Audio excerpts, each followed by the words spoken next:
Welcome back. Professor Sarah, just before you pick up from where you left off, let me read this. It's a quote from the acting president, Professor Emil Shivajo, and he says, "Today, the acquisition of wealth, power, or educational attainment or influence is the mark of success, which isn't necessarily a bad thing, except that we are no longer concerned with the process or means of attaining success.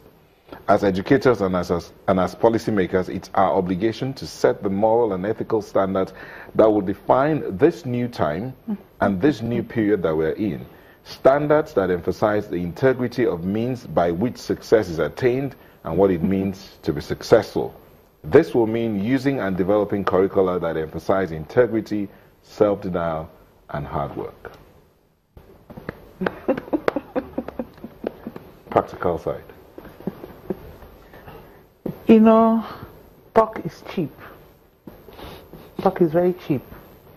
Why do I say talk is very cheap?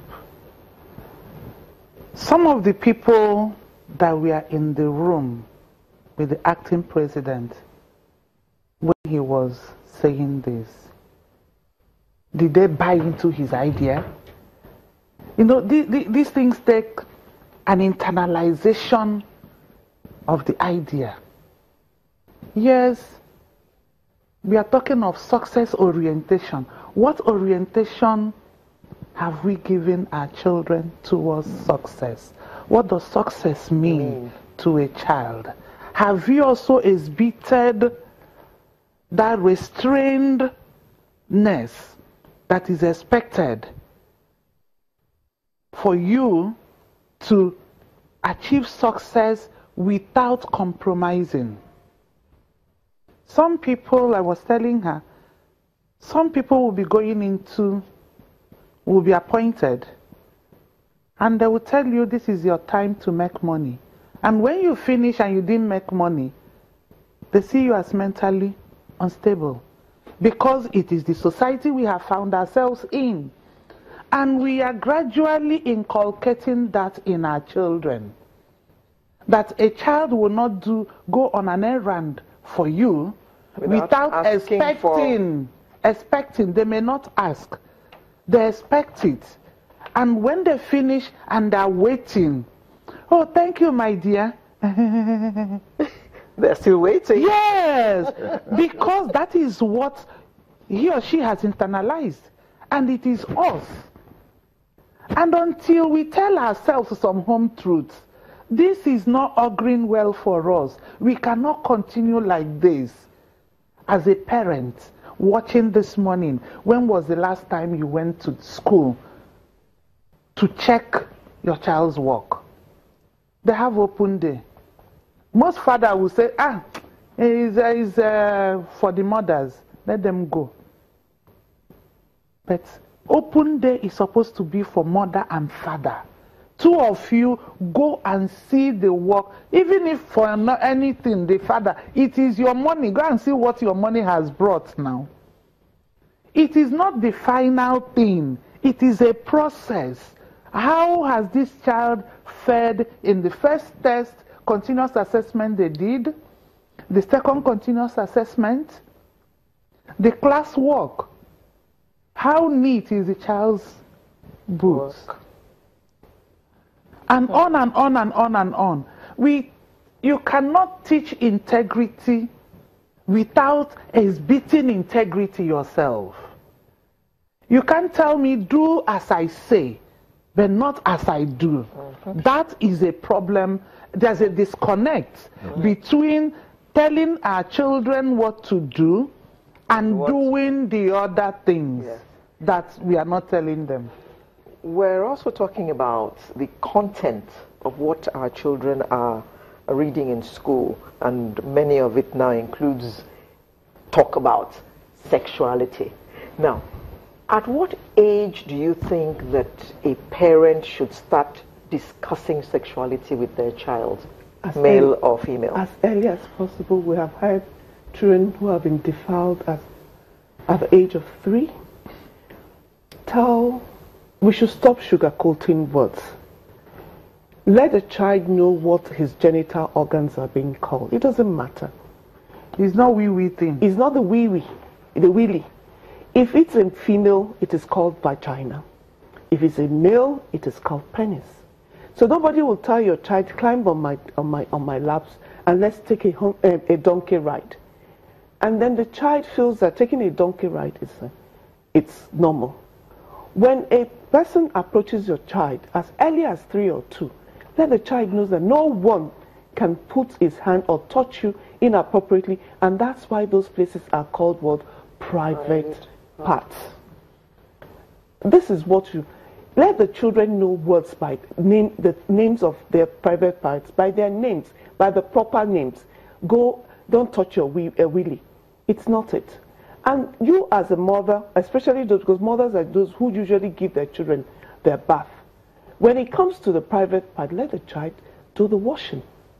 Because let the child do the washing. Because I, as a mother, if me, your mother, would not touch, then nobody else can touch it.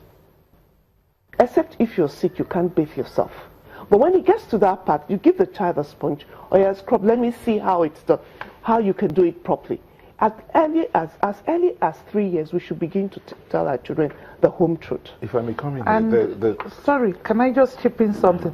And as parents, we should also not deliberately encourage our children to gear towards homosexuality. How can a parent do? How does a parent contribute to that? When you are having your bath with your child, as a mother, you are having your bath. You are in the same bathtub with your daughter and scrubbing yourselves, encouraging her to appreciate the body of another woman, or a son having his bath with the father, appreciating the importance and beauty of the body of another man.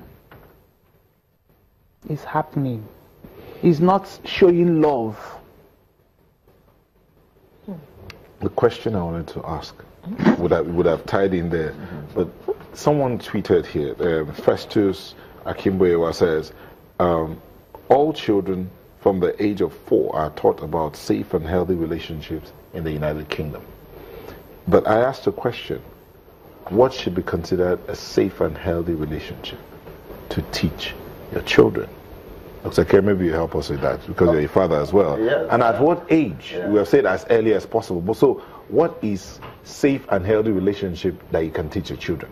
All right, thank you. I do know that when God created, He created a male and female. And we have been cohabiting.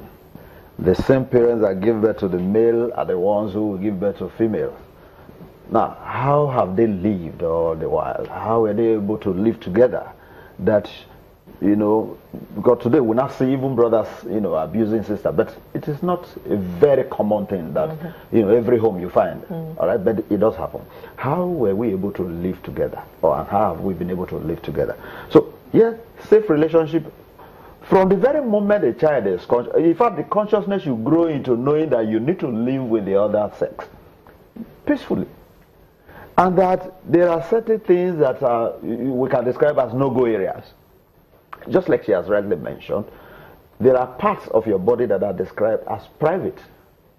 When something is private, it means that it is for you alone. It is you who determines what to do with it. It's not something anybody can just come from outside and begin to, touch or play with. So once that consciousness is built, but that you cannot live outside others. Society is such that both the male and the female must live together. Now, but there are certain do's and don'ts. These parts of the body, you have no business touching, this part of somebody else.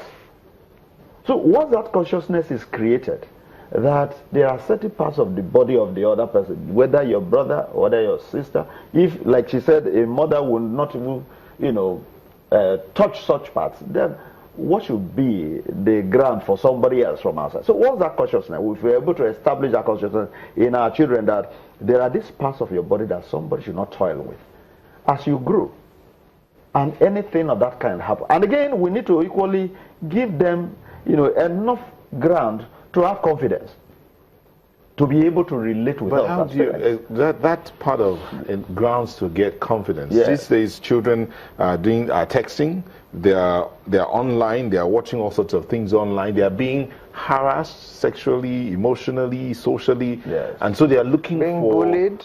They're looking for opportunities to express themselves. Yes, that is what we are saying now.